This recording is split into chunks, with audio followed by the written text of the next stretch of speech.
fans, and welcome to another episode of Screaming Titans, the show where a bunch of girls scream about Attack on Titans. I keep forgetting that we call it that. You say that every episode. That's because I keep forgetting.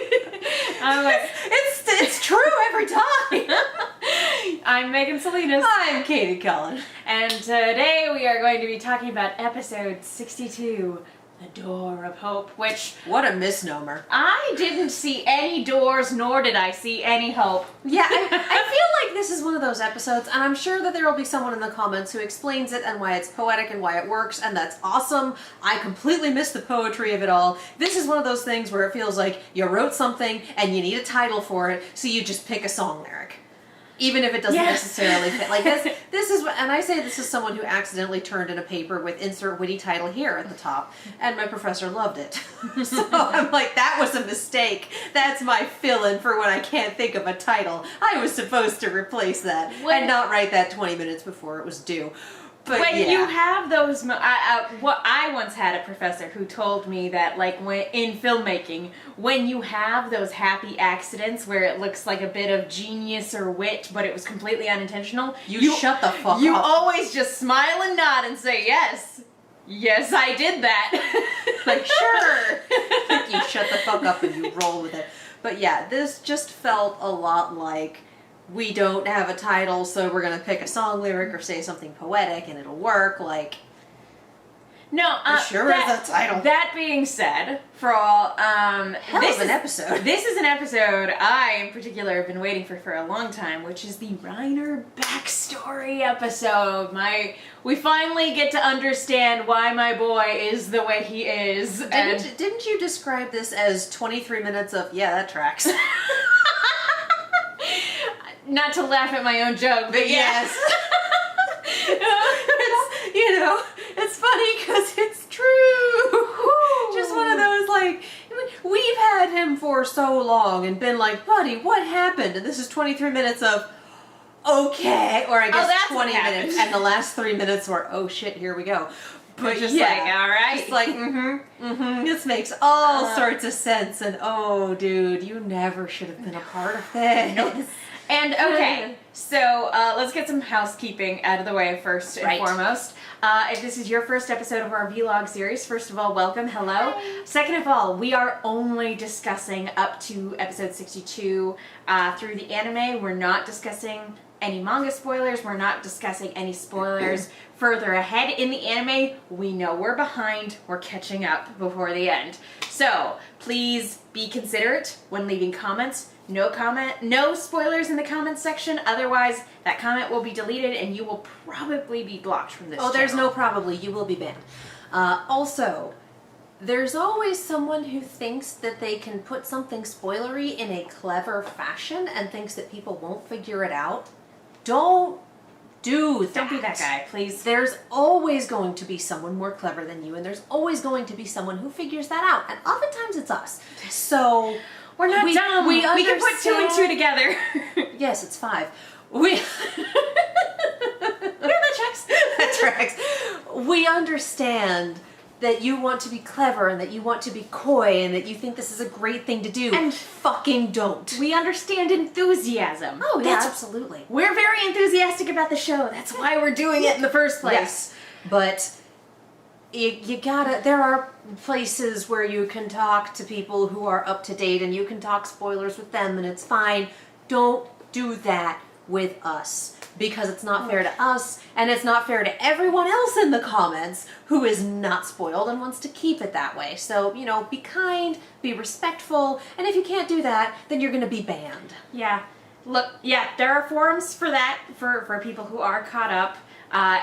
Or who don't mind spoilers, and that's fine. My teeny tiny little YouTube channel is not one of them. So please just bear with us, be cool, don't be that guy. And finally, just like with, I guess most of the episodes this season, we are going to be talking about some potentially sensitive subject matter. If you watch the show, you know what we're talking about.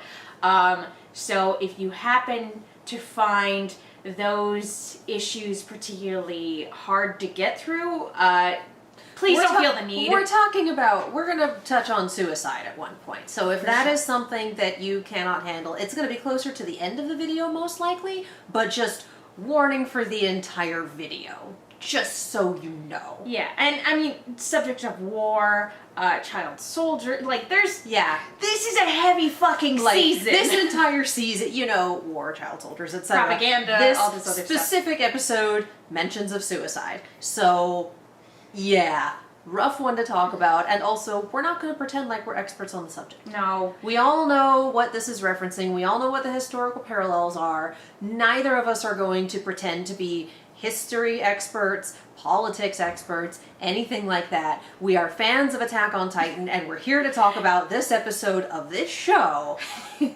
We're fucking weebs. We just want to talk about this anime. Yeah. So we know this is very heavy subject matter, and we know what it's referencing and whatnot, so do not take us as authorities. This is all opinion, and chill. Yeah. Can we all just be chill? We're all here to have fun about this show that makes us very sad. That makes us lie here and cry. We're all here to have fun. I love it because it hurts. But yeah, again, if that's going to be something that's really upsetting to you, don't worry.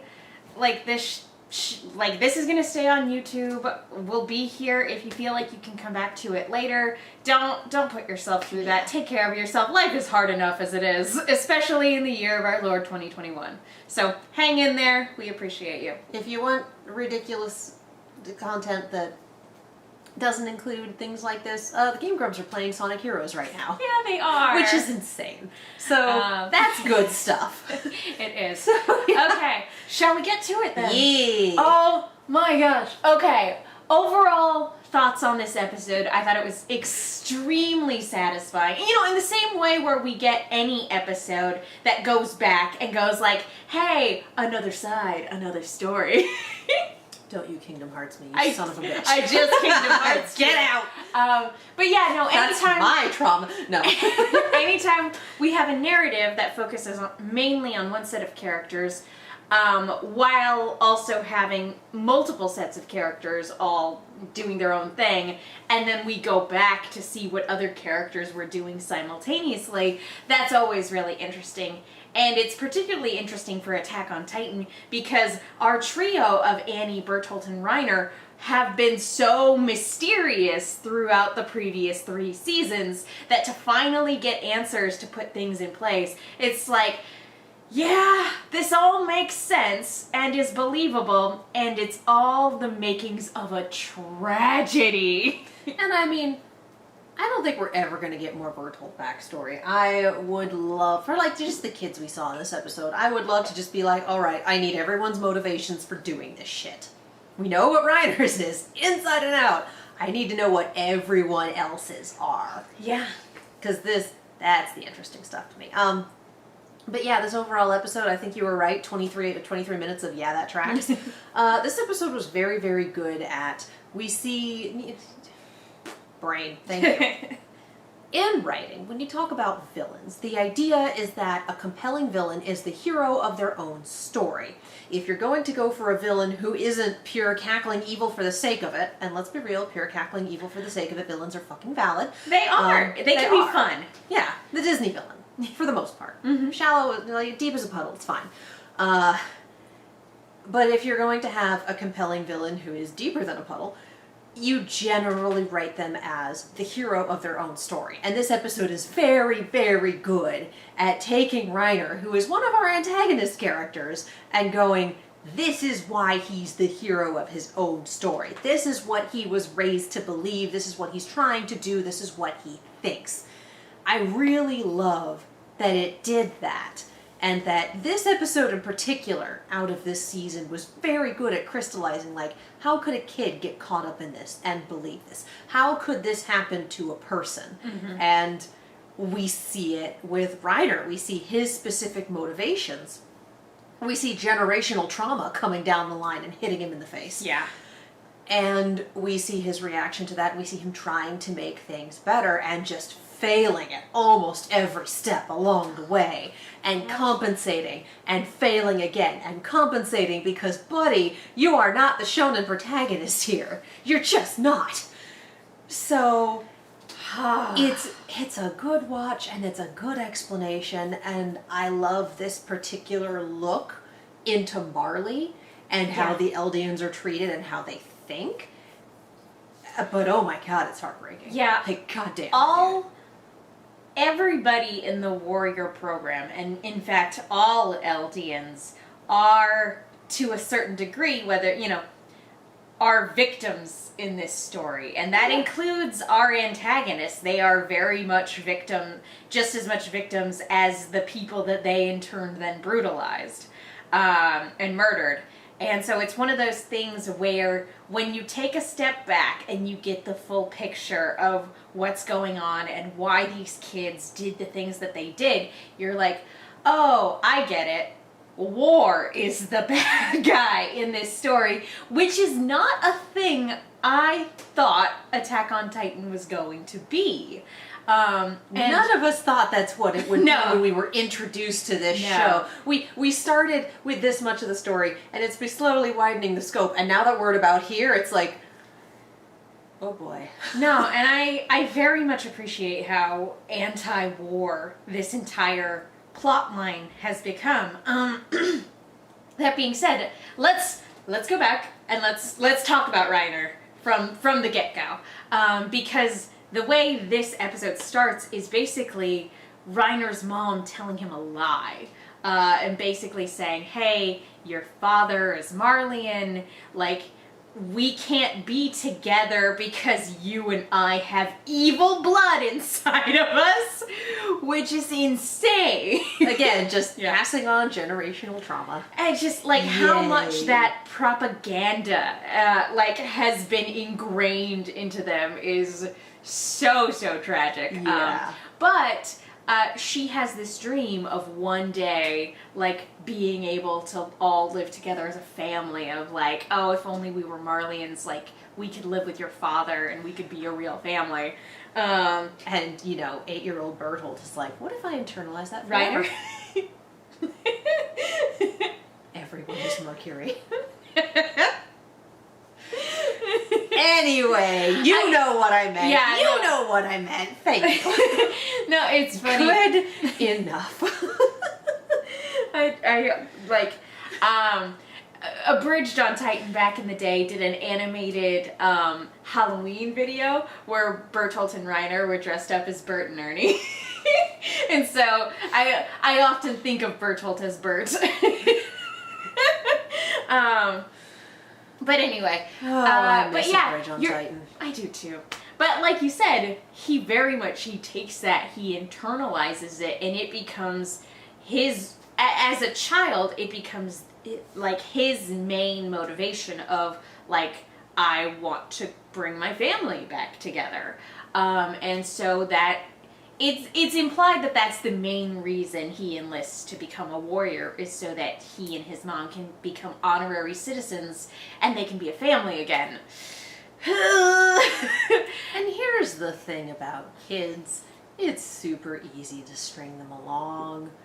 This is why they recruit children into the warrior program, because you can just mold those little brains the way you want. Yeah, it's all super fucked up, you guys. Yeah. Just super fucked up. I mean, yeah, they basically brainwashed child soldiers into believing the propaganda for their own agenda. And then literally using them as weapons and using them up until they hit their expiration date, and then just cycling through the process over and over again. Passing that on to the new batch of massively brainwashed children. Eldians are to Marleyans, Eldians are a commodity at best. Oh yeah. Ugh. We keep you around because you are the only ones capable of inheriting these massive weapons that we like to use to conquer the world. That's it. Yikes. Woof. Thank God this series goes out of its way to show that, hey, this is bullshit. This is fucked up. Like, thank you, narrative, for making it very, very clear that this is bullshit. Yeah. And it's interesting, too, because they don't necessarily lie about the process either. They're like, once you inherit these powers, you get 13 years to live, and that's it. and before the process starts again. But like the way they frame if you it, live that long, yeah. the way they frame it is so total war propaganda, because the way that they framed it is you get 13 years to serve as a hero, and to better the circumstances for your family, and to maybe make up for the fact that y'all are demons or some shit. Maybe you can like balance the scales a little bit with 13 years. It'll never be enough. No, it will never be enough. Because if it was enough, then we wouldn't be able to keep our child soldiers for our weaponry and our... Yeah. You start peeling back the layers of this onion, and you get back one layer, and you're like, oh, whole thing's rotten. Oh, God. Nope. Just get that out of here. So basically, we cut to Reiner and Bertolt and Annie's training, and his 3 motivations become like crystallized during this time, which is getting his family back together, getting the chance to be a hero and save the world, and like literally, like, hero, save the world, have my family back. Like, those are my primary motivations, and that's why I'm doing this. It's gonna be great. We're gonna go over there. We're gonna take the Bounding Titan back. It's gonna be great. We're gonna come back. We're gonna be heroes, and everything is gonna be fine. Like, nothing is ever fine. It so hard because he was a child. Well, and Reiner is just held together by coping mechanisms and string. Yeah. And the string is starting to rot. Yeah. And you see it in the later generation too, just this loyalty and determination, and desire to make things better for the people that you love. Like, that's what's motivating the generation after him too. And so it's one of those things where it's like you just see the cycle continue and continue and continue. And you know how much bullshit it is, but you have to say, oh yeah, you can't, because the second you dissent, you get eaten. Yeah. You get reported and you get eaten. Hence him pulling aside Tiny Child and going, you better make sure that you become the Armor Titan so she doesn't, because this is bullshit. Don't you dare say anything to anyone else. Just like, No, just those little tiny brief reminders of like, you know what's at stake here, right? If you keep talking shit, right? You know what could happen. We're friends, but you never know who's fucking listening, so shut your fucking mouth. And you never know who's pretending to be your friend. This is one of those. This is some 1984 neighbor reporting on neighbor. Oof. Yeah. Yikes. The main thing that Reiner has going against him, though, is that he kind of sucks. Like, comparatively I'm sorry. speaking. The one thing you have going for you is your blind loyalty.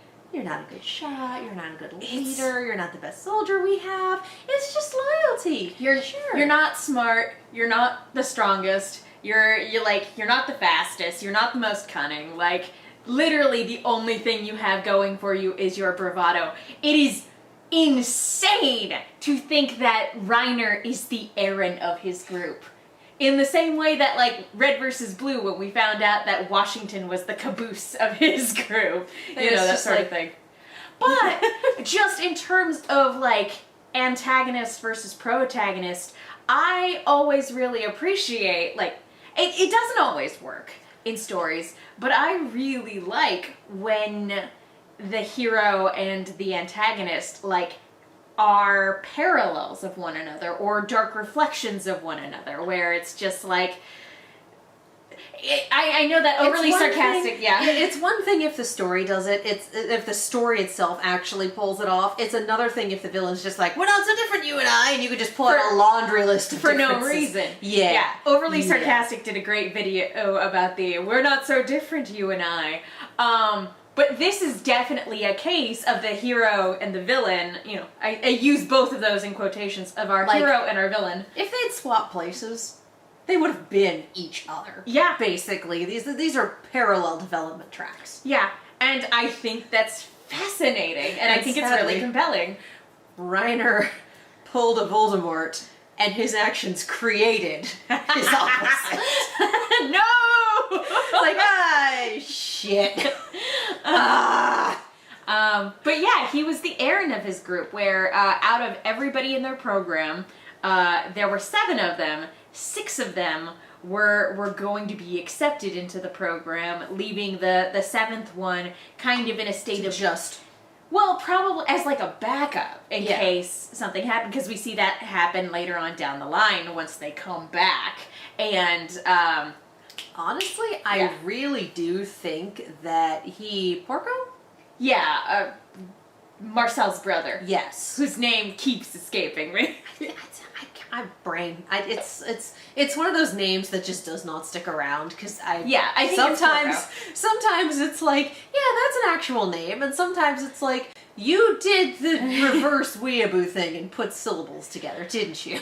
I think it's Porco, but like I say Porco and I think Porco Rosso, and I'm like, that can't be right, but it's Marcel's brother. I honestly wonder if he wasn't doing something else, like if they didn't have him somewhere else in the military, less that they were keeping him around as a spare for the warrior program, and more like, well, we've got you all trained up, we'll just use you somewhere else. And then when they brought Ymir back, it was like, buddy, hey, you remember all your training? Here's a Titan, let's kill him. I'm sure that, like, just as a matter of course, I think they have like backup warriors at the ready should anything happen. Yeah. But like, yeah, I'm sure during that time they were also utilizing him. It wasn't just like you stay here and don't do anything. Here's your honorable discharge. No, that's not how that works. Not how it works. But point being is that, like, out of everybody, Reiner was the person who was least likely to get picked because of that level of competence, which is where Marcel comes in.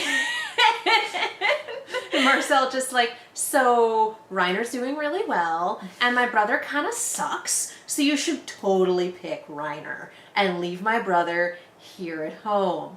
Absolutely nothing sus about my descriptions here. Definitely no ulterior motives. It's all for the good of Marley. Yep. Shifty eye, shifty eye, shifty eye. I'm sure Marcel was a better liar than that. They all have to be better liars than that in order to survive. I did love when they have this scuffle and, like, Reiner's, like, crying on the floor. Like, Bertholdt's like, hey, chin up, bud. Like, loyalty goes a long way. Isn't that right, Annie? Sorry, I wasn't listening. Peace. Sorry, I was massacring an insect. Now I'm going to leave. And it's just one of those things where, again, we don't know a lot about Annie either. Yeah. But even just the little bits that we got in this episode were like... I think it's really fascinating to think that after all this time, and we got hints of it throughout the first season. Like, in the first season, we knew that her upbringing was probably pretty fucked. Yeah. And then we get here, and even on the scale of how Eldians are treated, her upbringing is still pretty fucked. And we're like, how? It's also interesting because, like, there were hints of it in season 1 of her, like, not really caring for Reiner. And here we get more, we get that, like, expanded upon a little bit about why she just does not put up with any of his shit. But again, like, Yeager also has daddy issues from what we remember, and we never heard anything about her father aside from what we heard from her. So again, her upbringing, even by the scale that we're looking at in this episode, was fucked up. Yeah. And I'm wondering if her volunteering for the warrior program wasn't a way for her to get out of it. Maybe. Still don't know what Bertholdt is. He's always kind of been a blank slate to me. Nah. I mean, the most personality he's had was internal Bertholdt screaming. Which was so good. Which is really funny. And then it will never not be great. And then having to kind of hold Reiner together when Reiner cannot keep the two halves of what he is trying to juggle straight. Yeah. This poor boy. Yeah, and so ultimately, the team gets assembled, and Marcel's brother is the one that's left out because of said talking up. And we get a few moments of, like, before they're sent off on their mission. The ticker tape parade. Yeah, where Reiner actually gets to see his dad, and gets to say, hey, we're honorable Marleyans now. We can be a family, right? Like, Mom misses you so much. And did she send you after me to torment me? If my family finds out where you came from, we'll be screwed. I'm leaving. Just like, okay. Which that could have gone better. It tells you a lot about Mom and Dad's relationship as it was. Yeah. It's like, oh, the power dynamic there was honestly, yikes. It sounds a little like Krista's parents, if I'm being completely honest. Oh, absolutely. Like I said, the power dynamic there is where it's just like, oh, there's clearly not a good power dynamic here, and yeah, the mom in this scenario definitely got screwed in terms of like how things shook out. I mean, at the least, if I'm remembering this correctly, they took care of Krista and her mom for at least a chunk of time, didn't they? Yeah.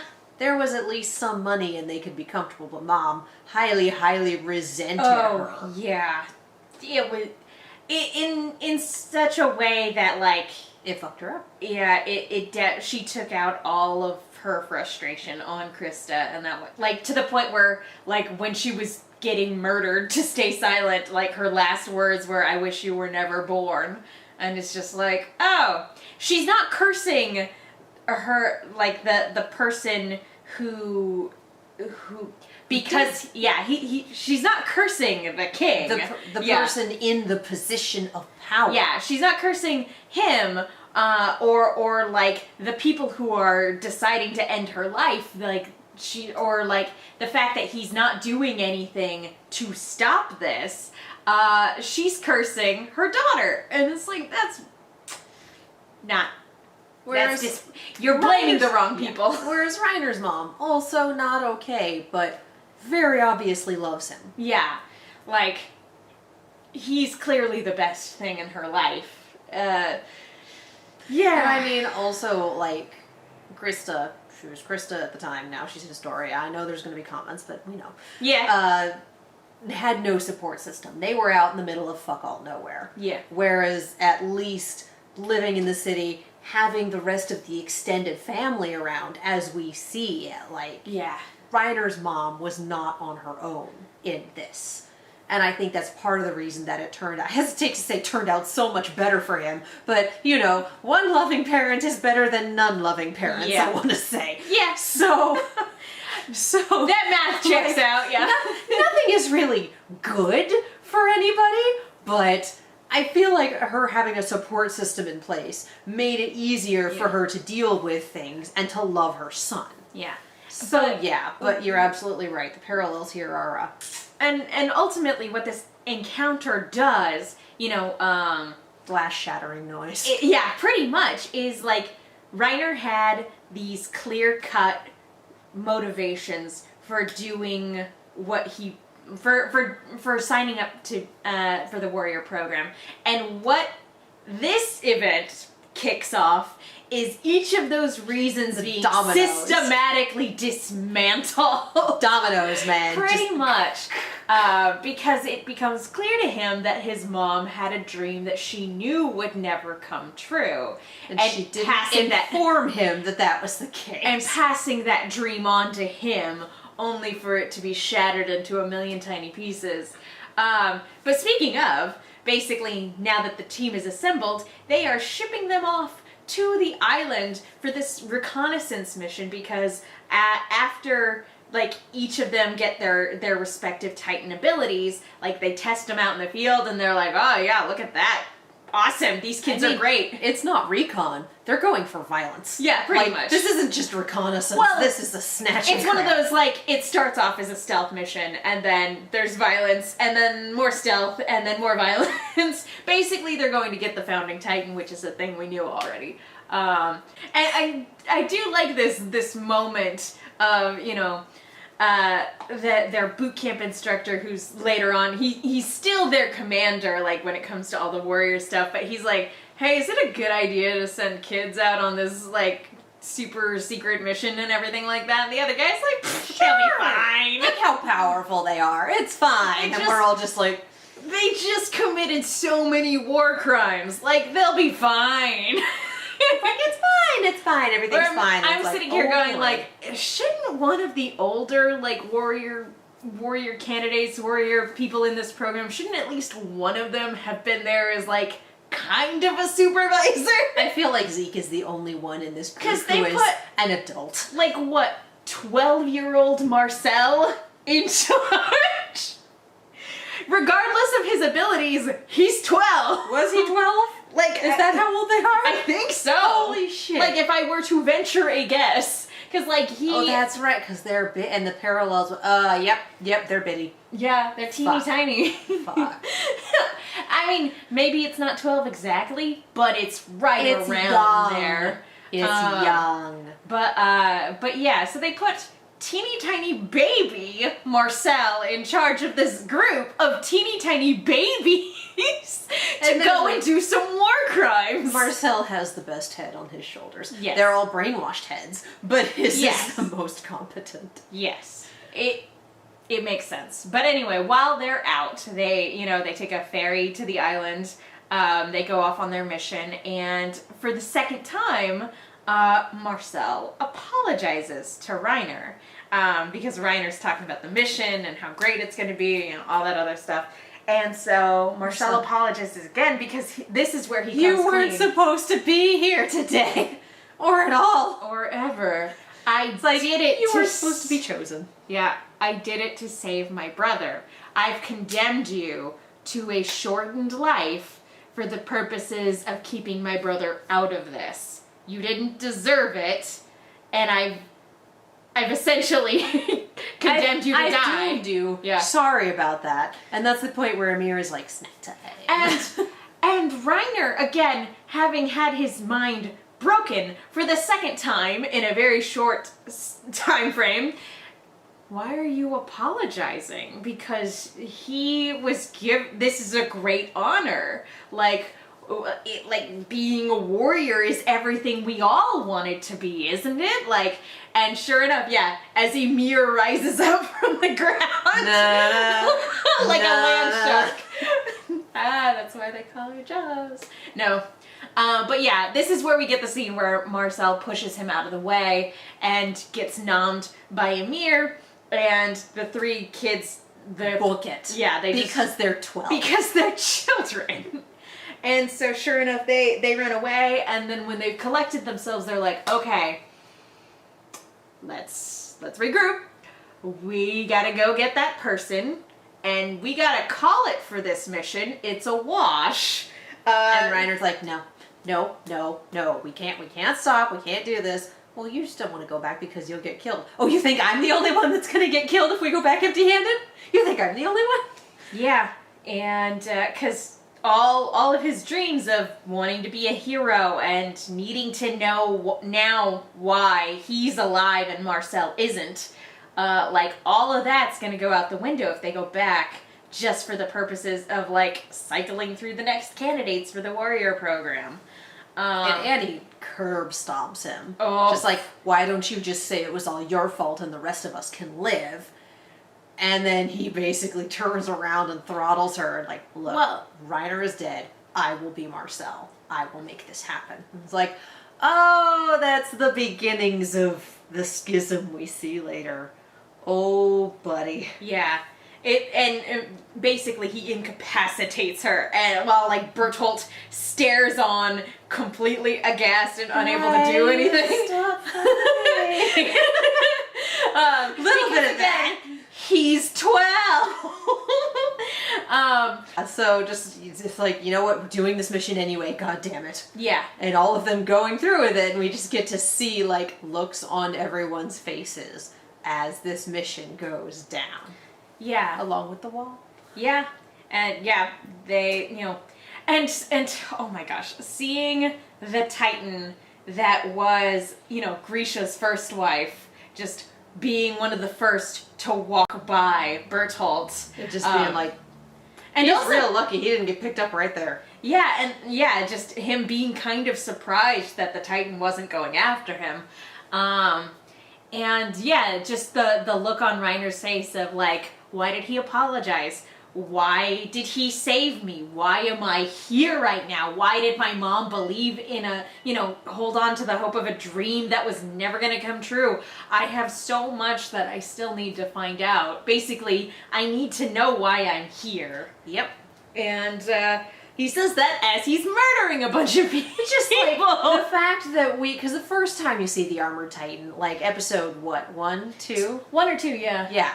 First time you see the Armored Titan, just the camera angles, just the everything. He's fucking terrifying. Yeah. And now we're revisiting this scene. Oh, he's years a scared later. 12-year-old boy. He is a frightened child. And it's just like, right, have we mentioned that this is all super fucked up yet?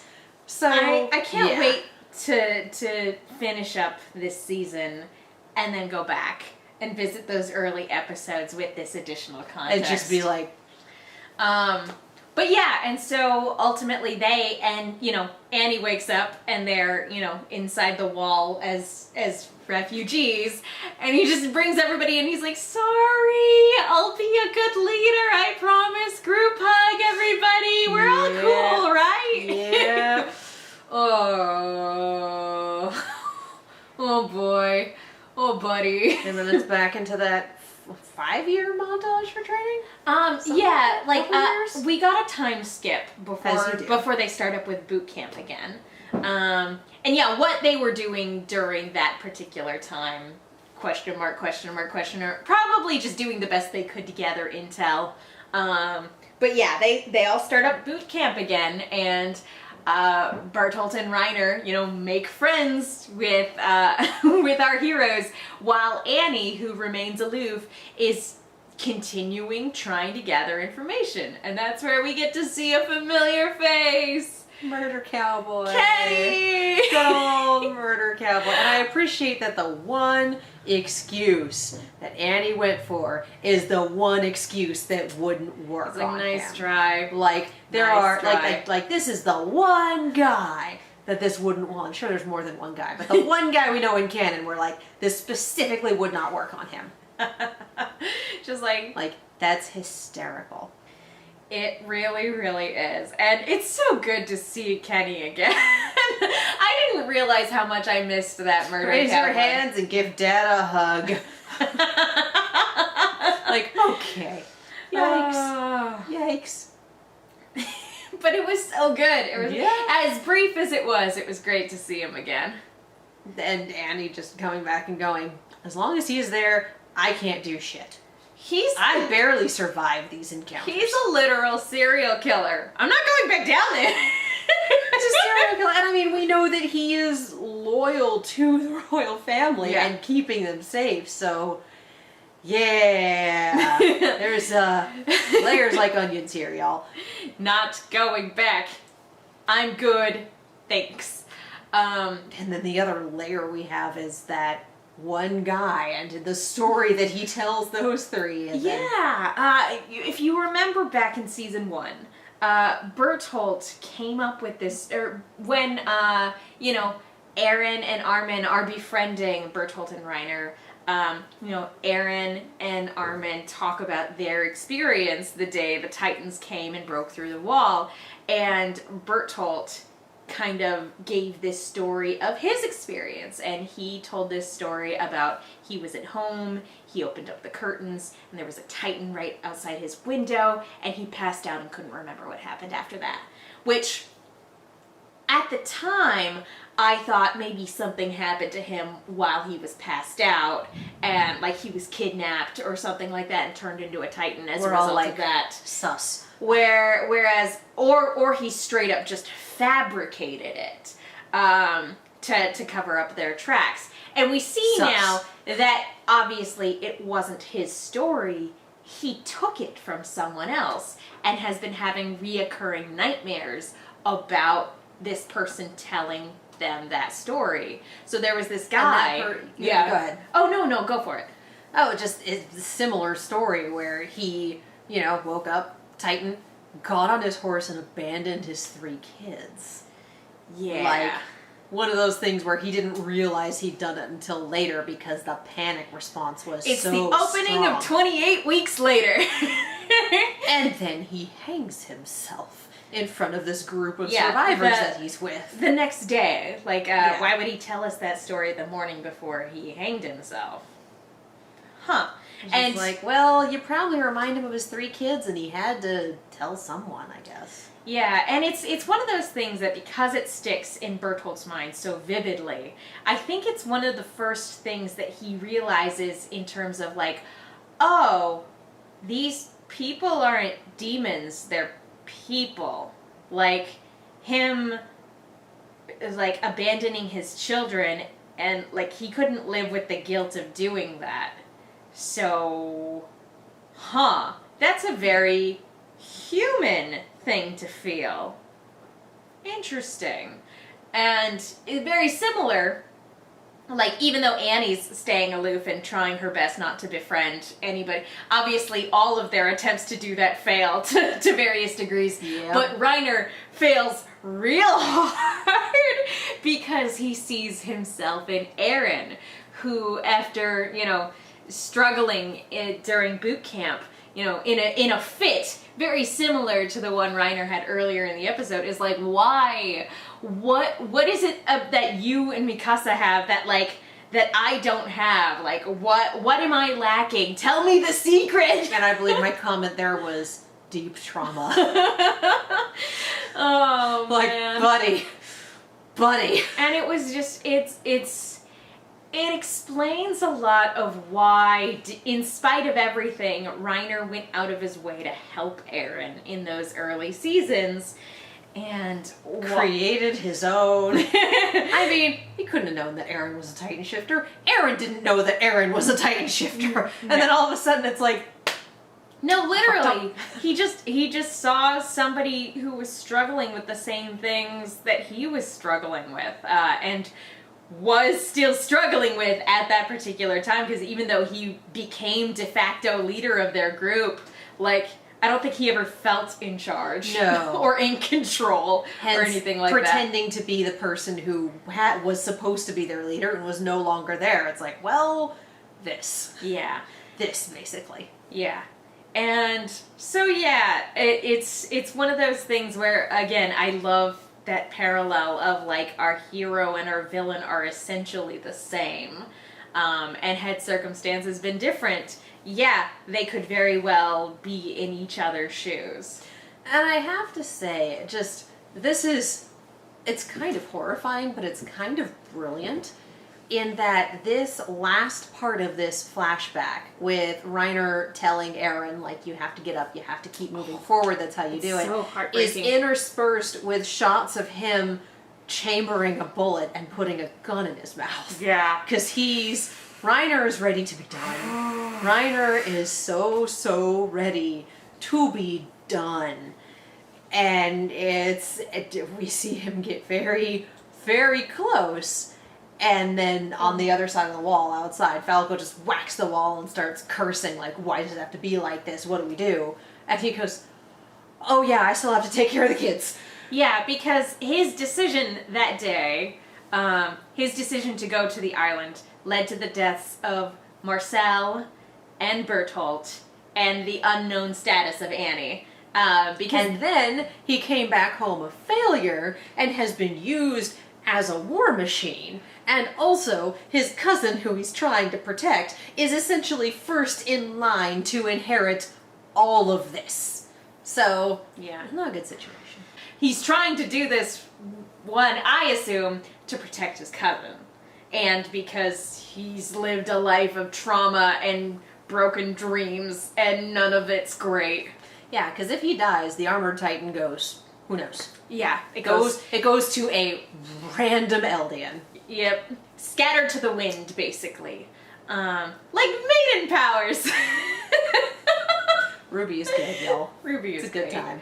time. Regardless, the fact that he's at that low, it's really sad and heartbreaking to have the you have to keep moving forward to figure out what your place in this world is. Interspersed with, I'm done. Yeah, it's heart-wrenching, and it's really, really sad. And Incredibly well done. yeah. Also, yikes. Yeah. Big yikes. Big yikes. Big yikes. Big yikes. Big Big oof. sad. Big oof. Yikes. But yeah, and so, yeah, he ultimately is like, and not to mention that, like, his quarters, and we talked about this off air, but, like, his quarters look like a prison cell. Like, there are bars on his windows. Yes, And, these are barracks for people who aren't seen as people. yeah. And so just him looking out the window, like, knowing, like, I have to stay here to take care of the kids, as, like, the shadows of the prison bars are on his face, it's just like, oh, this is rough. It's been a rough ride for poor Reiner. So we cut away from Reiner's terrible, horrible, no good, very bad life.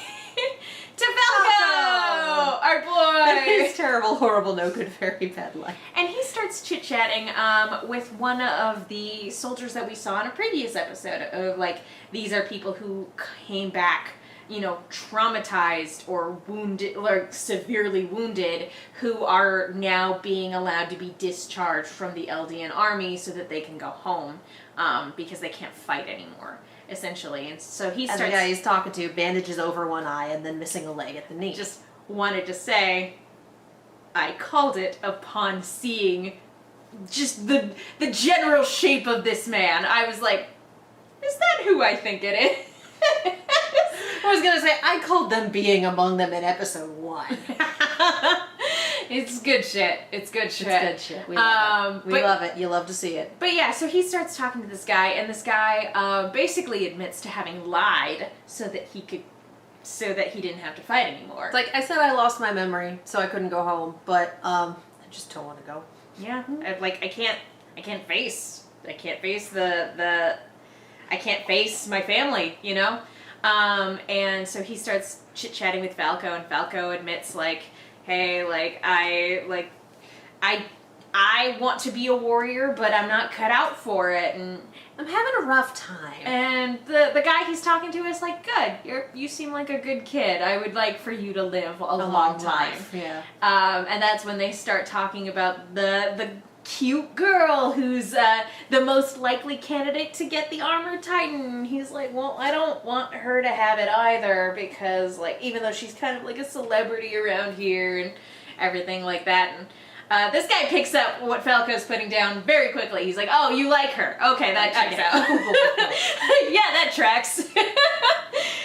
And then, you know, we get a good look at this guy's face, and surprising no one, it's Eren Yeager.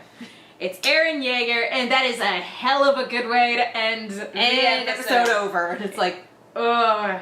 And yeah, right there, that basically tells you, yeah, they're here. We don't know how many of them are here. We don't know if they're all here. We don't know to the extent that they've managed to infiltrate Eldian society here on Marley. We don't know what their plans are yet. We know very, very little about what our main trio has been doing all this time, but we know that they're here, and we know that they're waiting. what I'm just... It's a terrible thing to be amused about, but I'm like, how does he keep up the leg thing? He regrows limbs. Exactly how you think he would. Yeah, it's just one of those moments of, buddy. Eren Yeager is nothing if not determined. Eren Yeager lives his life at 11. I mean, there are two possibilities. One is that in the time in which we've left them, you know, in the time skip, one is that he's managed to control his Titan abilities to the extent where he can actually control the rate of his regeneration process. Or two, he just keeps cutting it. Yikes. This show is so dark. Because you sit there and go, oh wait, God. We see this, and this is what we know about... Oh, fuck. Eren Yeager is nothing if not determined. Oh, man. Well, the idea of ending this all for good fills you with determination. Yikes. This show is great. But yeah, I mean, he makes a point too while they're chit-chatting of like, if people knew this is what war does to them, no one would sign up. And there's a lot to that, because there's a lot of, I know it's not just the United States that is guilty of this, but there's a lot of like mistreatment of veterans and things like that. Society not knowing how to deal with people with PTSD, or not caring to deal with people with PTSD. Yeah, it's fucked up, you know? Yeah. And yeah, just if anyone knew, like, people winding up in this situation often do it because someone else is pushing them, and if they're pushing themselves, it's a different level of hell. Is the light at the end of the tunnel actually a light or just an oncoming train? Keep going and find out! Yeah, pretty much. And Aaron knows this because he's there. Yeah. It started with other people pushing him and became him going, fuck all y'all.